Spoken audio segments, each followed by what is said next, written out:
অবস্থা কি মা, এভাবে একটা মানুষ ঘুম থেকে উঠায়? তোকে এইভাবে উঠাতে হয়। কতবার ডাকলাম, কানে যায় না কথা?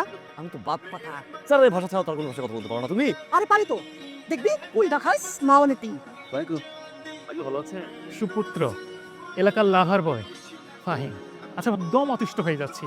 আমার এই মেয়েটা স্কুলে যেতে পারে না, বাসা থেকে বের হতে পারে না, পথে ঘাটে সব সময় আমাদের এই লাভার বয় ওকে প্রপোজ করে, ফুল দেয়।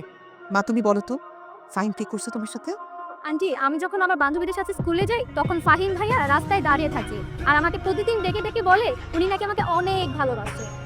টুম্পা, আপু কোথাও ফুল হচ্ছে তাই না? আমাকে দেখছো? আপনিই তো ছিলেন, আপনিই তো বলেছেন আপনার ভালোবাসা কবুল না করলে আপনি আমার ক্ষতি করে দিবেন। তাই তো আমি ভয়ে সব বাবাকে বলে দিয়েছি। ভালো করছে, সেই জন্যই তো ভাবির কাছে থেকে নিয়েছি।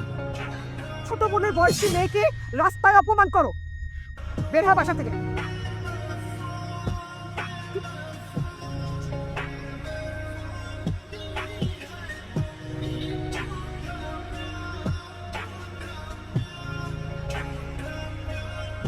চোখ কোথায় থাকে?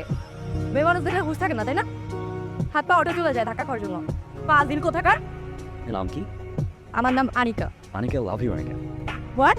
আমি লাভ ইউ টু। ও এত কিউট, এত চৌস মা। That's the first time. ওর এসে বলেছি জানো মা, এর আগে যা আমি করছি সব ফাইজলামি। শি ইজ রিয়েল মা, শি ইজ রিয়েল।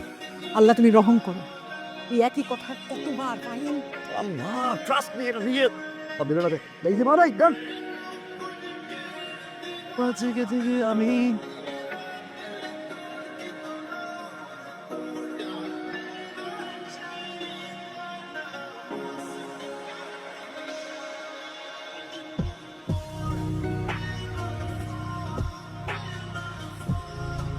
তুই কই? মা, আমি ওই যে ওই ফ্রেন্ডদেরকে নিয়ে ইউনিভার্সিটি যাচ্ছি আর একটা বাজারে আসছি, অনেক বাজার লাগবে তো, এত বাজার তো একা সামলাতে পারবো না, তুই কি একটু আসবি? আমার কাছে সবকিছু নিয়ে বসতে হবে বুঝছো না, একটু গ্রুপ স্টাডি করে আসি। গ্রুপ স্টাডি না কি আমি তো ভালো করে জানি। আচ্ছা হয়েছে, আমি রাখি। নাও। এই দাঁড়া, পালাবি না, এখানে দাঁড়া। এই তোর গ্রুপ স্টাডি, হ্যাঁ? জি আন্টি, আসসালাম। ওর গার্লফ্রেন্ড? না জি আন্টি। নতুন মানে আন্টি?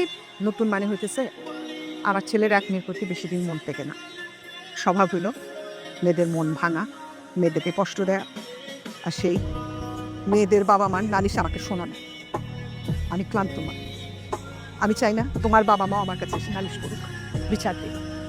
38টা মেয়ে কথা বলেছে না, তার মধ্যে 32টা ফ্যামিলির নালিশ আমি শুনেছি, বিচার আমি শুনেছি। চোখ খুব আমি না, বাহিরে রাস্তার ভিতর সবার সামনে অপমান করো মা, ইচ্ছা করে করো না। 32টা মেয়ে, এদের বাবা মা, এদের বলে যে কষ্ট দিছিস, তোর কি একটাবার মনে হয় তোর মা একজন স্কুলে পড়া একজন শিক্ষিকা, তার একটা সম্মান আছে? আমি মহল্লায় যেতে পারি না, এই যে মেয়েদের বাবা মাগুলো আমার কাছে এসে কমপ্লেন করে, তোর কি একটাবার আমার কথা মনে হয়? একটাবারের জন্য আমার কথা ভাব, সারাক্ষণ তুই তোর কথাই ভাবি। ভাবছি তো সম্মান রাখছি না মা, সম্মানটা দেখলে না তোমার, পাইছো না সম্মান তোমার? সৎ মা।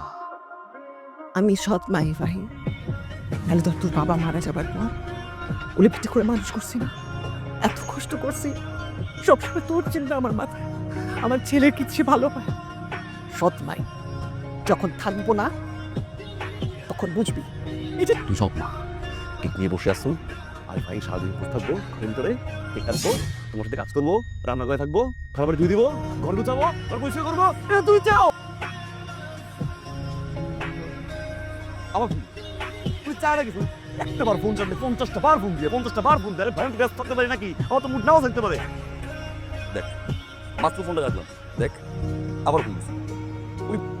দোষ, আমার ফোন কি নষ্ট হয়ে আজকে 7টা বছর মার ফোন পাই না, আমার ফোন দিয়ে কবি বাজার, ও বাজার, আমি কব মা, ও মা, মা গো, হ্যাঁ আমার কবু বাজান তোর লেগে রাখছি, তুই আয় ঘরে আয় খাবি।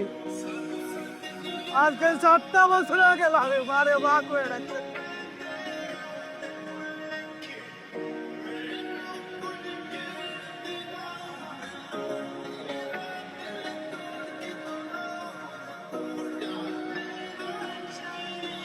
এই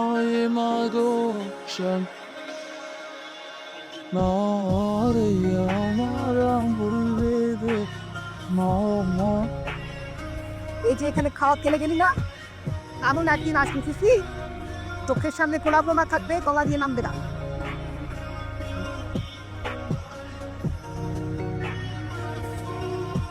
তো দেও না মা, কতদিন হয়ে গেছে একটা বার গান করি না মা। একটা বার তো দেও মা।